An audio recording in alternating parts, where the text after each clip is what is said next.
Hi అండి. Happy Monday. ఈరోజు మీ పూజలయిపోయినాయా? నా పూజలయితే చేసుకోవడానికి వీల్లేదండి ఒక 4 డేస్ అయితే. ఈరోజు మార్నింగ్ అయితే అస్సలు లెగవలేకపోయాను. వీరు బ్రెడ్ ప్యాకెట్ తీసుకొచ్చి పిల్లలకి బాక్స్ పెట్టి పంపించేశారు.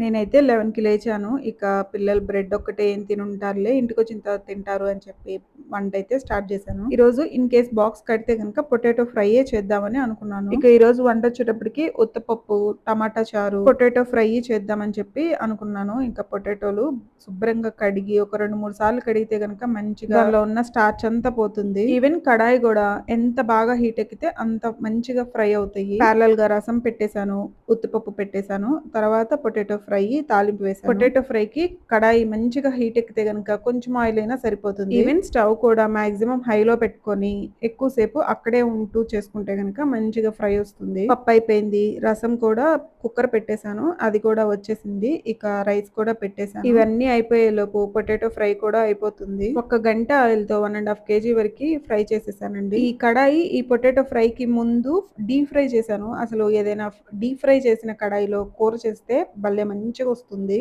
ఇక నాకు సపరేట్ గా తీసేసుకొని కొంచెం కారం వేసుకొని ఇక పిల్లలకి వీరికి చేసిన దాంట్లో కూడా కారం వేసేసి అంతా కలిపేసాను. ఈ లోపు రైస్ అయిపోయింది, రసం కూడా తాలింపు వేసేసాను. నిన్న పూజ అయిపోయిన దగ్గర నుంచి బాడీ అంతా చాలా వీక్ గా ఉంది. ఈవెన్ నిన్న కూడా బయటే ఆర్డర్ చేసుకున్నాను. ఈ రోజు కూడా బయట అంటే పిల్లలు ఇష్టంగా తినలేరు అని చెప్పి ఇక అందరి కోసం అని చెప్పి వంట అయితే ఫినిష్ చేసేసాను. ఈ రసం అయితే ఇన్స్టెంట్ గా చాలా క్విక్ గా అయిపోతుంది, కాకపోతే ఒక్క పూటకే బాగుంటుంది. ఇందులోకి రసం కూడా అయిపోయిందండి. రేపటికి పోస్ట్ చేసుకోవడానికి వీడియోస్ కూడా లేవు, ఈవెన్ తీసుకునే ఓపిక కానీ ఏమీ లేదు. బట్ 2 days రెస్ట్ తీసుకుంటే గనక మంచిగా ఫామ్ లోకి అయితే వచ్చేసేయచ్చు. ఇలా మా లంచ్ కి అయితే వైట్ రైస్, టొమాటో రసం, ఉత్తపప్పు, పొటాటో ఫ్రై చేశాను. ఈ కాంబినేషన్స్ మీలో ఎంతమందికి ఇష్టమో కమెంట్ చేయండి. మా పిల్లలకైతే ఆల్ టైమ్ ఫేవరెట్ ఇది. బాక్సుల్లోకి అయితే కనుక టొమాటో పచ్చడి, పొటాటో ఫ్రై చేద్దాం అనుకున్నాను. ఇక ఇంటికి వచ్చి తింటారు కాబట్టి పప్పు, రసం, ఫ్రై చేశాను.